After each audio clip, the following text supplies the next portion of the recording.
Can you ever truly forgive your mother when she secretly crosses the line with your husband? This is a kind of love that twists boundaries until they snap. It started with a look and ended with a kiss that was never supposed to happen. Stay calm and listen, because this story will challenge every rule you thought could never be broken. Ethan, 27, lived a quiet existence in a small seaside town where the tide dictated the rhythm of daily life. He worked as a graphic designer at a modest agency, enough to pay rent, keep food on the table, and leave weekends free for long hikes or a cold drink down at the harbor. His Jeep clattered along familiar back roads, the kind that hadn't changed since his childhood, and the waitresses at the diner on Lincoln Avenue knew his order before he even sat down. He was a local, rooted and known, in a place where people settled into families, mortgages, and backyard swings. Life shifted when Julia walked back into his world. They'd shared high school halls, though she'd been the bright one, the life of every bonfire and dance, while Ethan stayed in the shadows sketching. They hadn't spoken much back then. 2 years ago, they reached for the same battered poetry book at the town's only bookstore.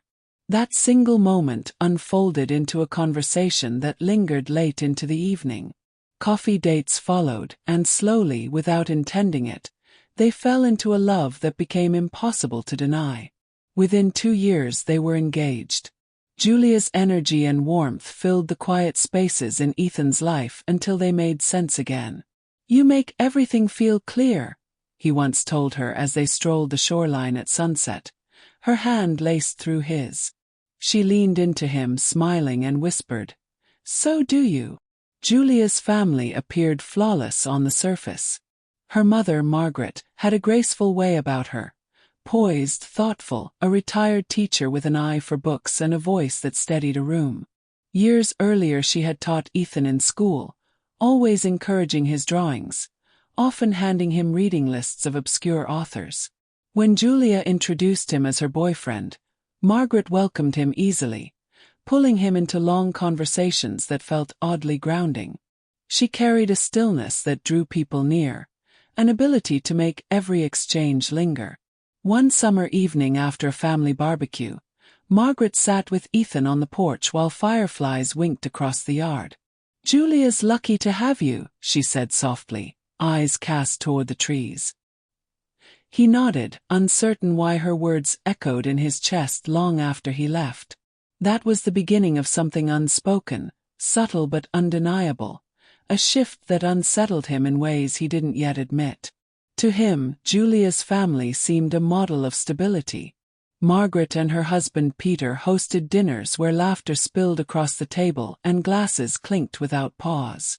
But one gray afternoon, Margaret called Ethan. "Could we talk?" Her voice sounded thin, tentative. They met at a quiet cafe on the far side of town. She arrived wrapped in a gray scarf, her face bare, her posture weary. "Peter and we've been apart for years," she confessed, her eyes on the cup between her hands. "We keep it quiet for Julia's sake." Ethan's stomach dropped.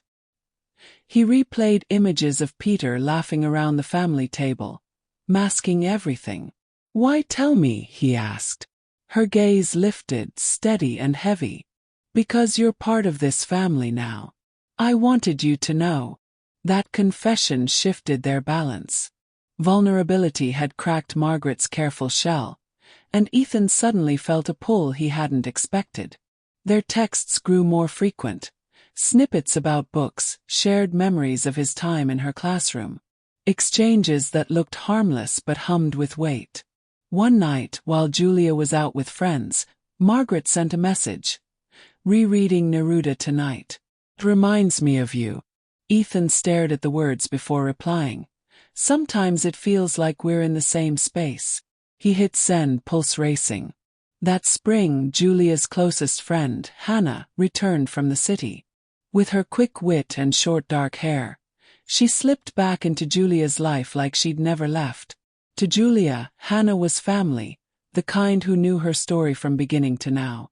Hannah, however, noticed more than most. She saw how Ethan lingered when Margaret spoke, How Margaret's hand brushed his arm a second longer than necessary. At a lunch, Hannah cornered Ethan in the kitchen. "You seem close with Margaret," she remarked, eyebrows raised. Ethan shrugged. "She was my teacher. We talk, that's all." Her smile was tight. "Talking can mean more than you think." The following week, Hannah invited him for coffee. Halfway through, she slid her phone across the table. Photograph.